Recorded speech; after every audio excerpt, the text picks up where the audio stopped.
Hi, welcome to the Optimum Method, where structure creates freedom.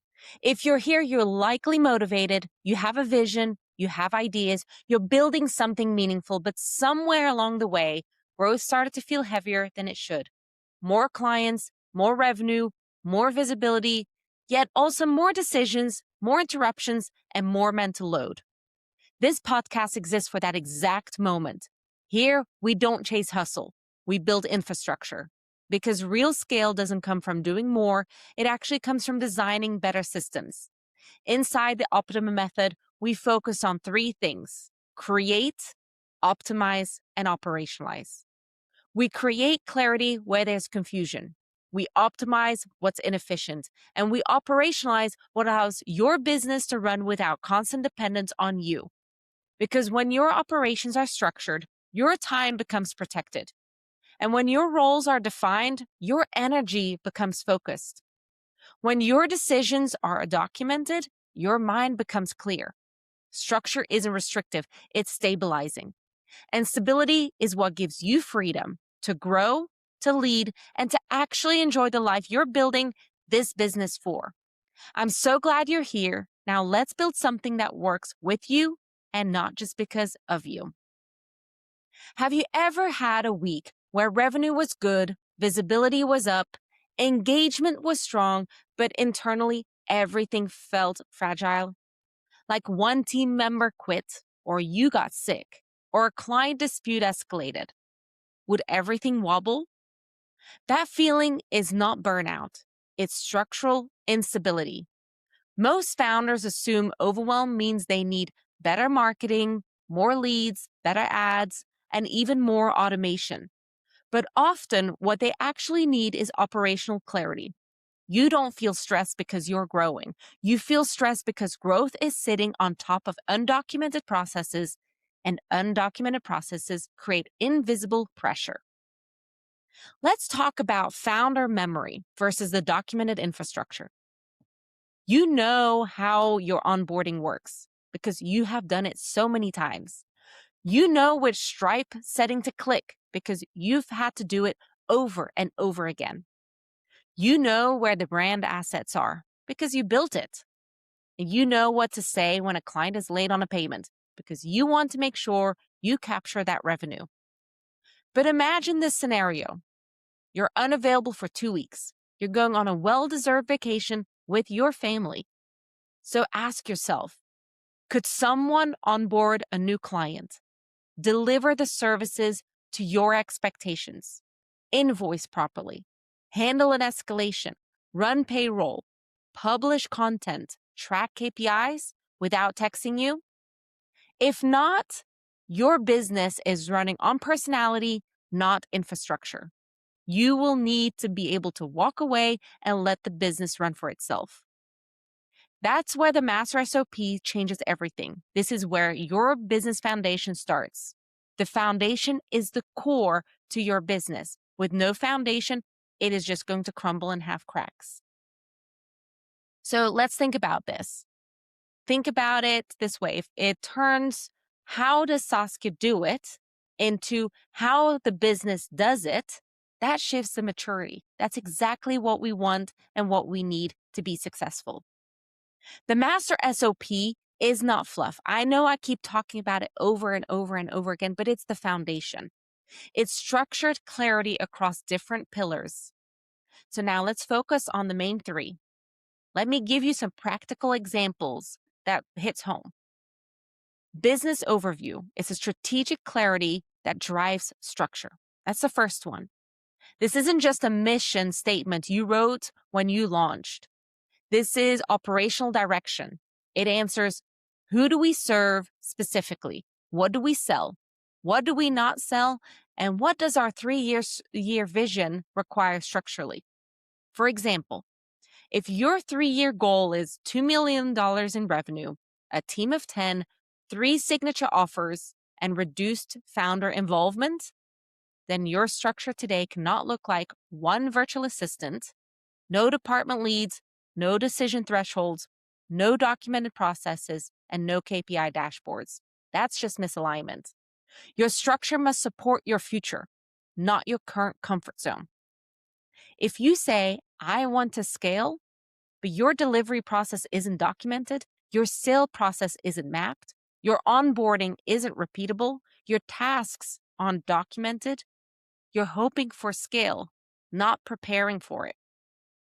The business overview section forces you to ask yourself, is my infrastructure aligned with my ambition? Because clarity at that strategic level prevents reactive growth. The next one is the organizational structure, turning titles into ownership. Let's take a common example. You say, my virtual assistant handles the marketing. That sounds clear. But what does that actually mean operationally? Does your virtual assistant write the content, edit the content, design the graphics, upload to the multiple platforms, schedule your posts, track analytics, follow up on commentary, run paid ads, manage email sequences? If none of that is documented, then what happens? When something goes wrong, you say, I thought the virtual assistant was handling that. But actually, the virtual assistant will respond back and say, I did not know that was my responsibility. Now you're frustrated, but no one is wrong. The system is unclear. A master SOP forces role alignment, responsible for drafting content, weekly calendar updates, scheduling posts, tracking reach and saves, reporting monthly performance metrics, but is not responsible for ad budget decisions, offer positioning, strategic messaging. That clarity eliminates silent assumptions, and assumptions are one of the biggest sources of operational stress. Because without documented ownership, accountability disappears. Everybody's lost. Think about chickens running around with their heads cut off. When accountability disappears, founders step in, leaders step in, owners step in, and that's how bottlenecks are born. The third one is your core functions, assigning ownership to outcomes. Every business, even if you're a solopreneur business that has functions, everybody has functions. You have your marketing, you have your sales, you have your finance, administration, technology. But most founders and leaders don't think in functions. They think in tasks. And those tasks may sound like, I need to send invoices. I need to post on Instagram. I need to onboard this client. I need to do this. And when everything is just a task, it lives easily in your head. But when you define those functions, you define accountability lanes. For example, marketing function. We're all doing marketing, even as a solopreneur. The owner is a marketing lead or even the owner. Your KPIs are leads generated per month, and the responsibility is content planning, email campaigns, and analytics tracking. The sales function, which a solopreneur can also manage, but you could have a specific owner as a sales manager if you're a larger organization. Your KPIs are conversion rates. Responsibility equals to lead qualification, proposal workflow, follow-up cadence. Even if you're currently in all of these roles, writing them down in separate functions, it separates it from you. It separates it from you as the individual contributor and owner. And that separation is critical because when you hire in the future, think about your future business. You don't say, help me with random stuff. You're going to be able to say, you now own the sales function, or you are now owning the marketing function.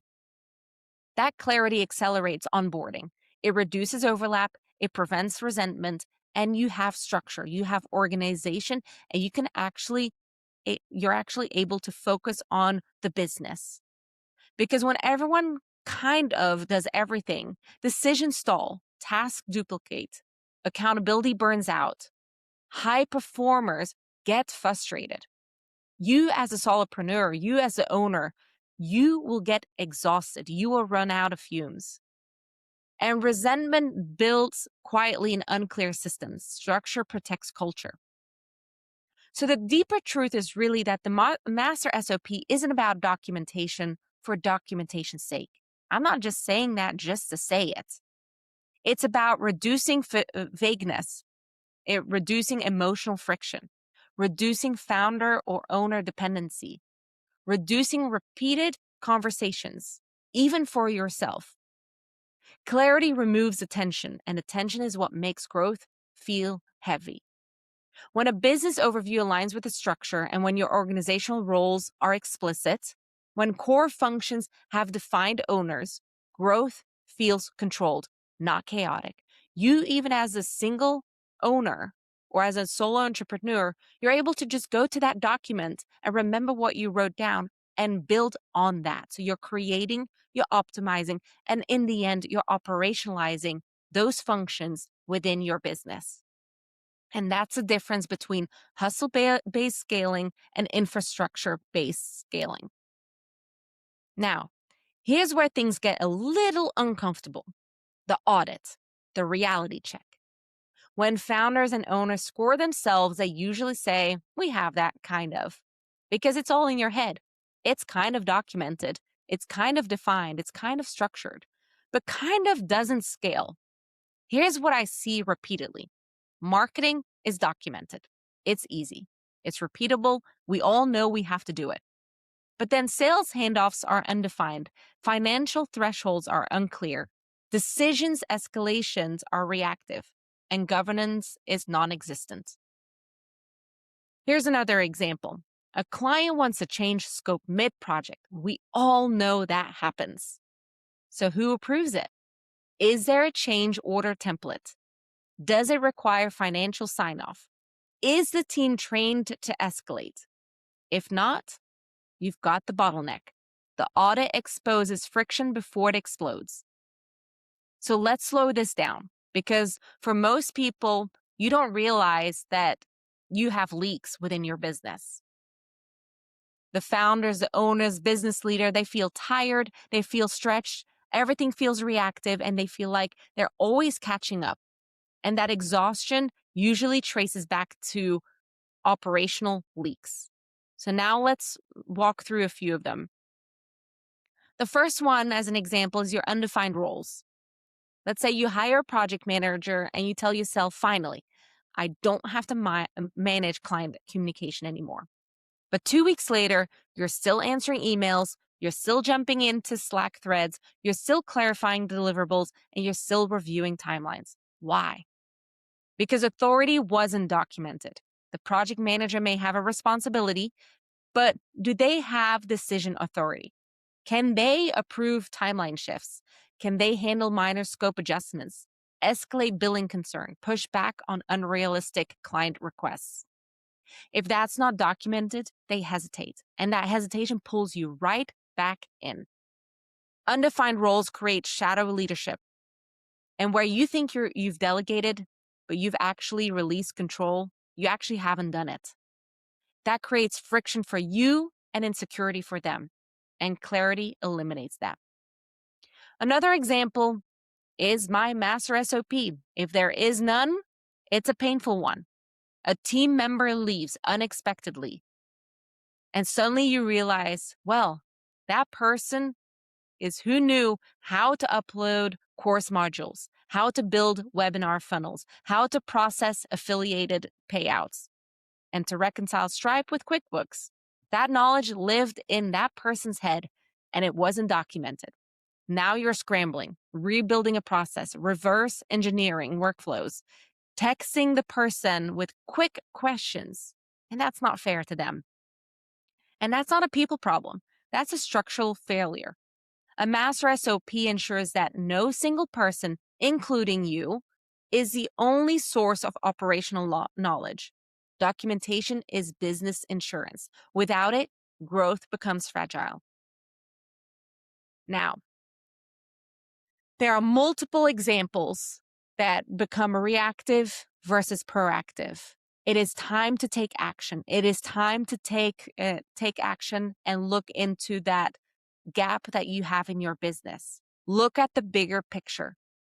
None of these leaks feel catastrophic in isolation, but together they're compound. They are undefined roles with no documentation, scattered files, unclear decision, reactive communication, and that is leader and founder dependency. And that dependency is the opposite of scaling a business, because the more you grow, the more those leaks widen, the wider they get and the heavier everything feels. The Master SOP doesn't eliminate growth and complexity. It stabilizes it.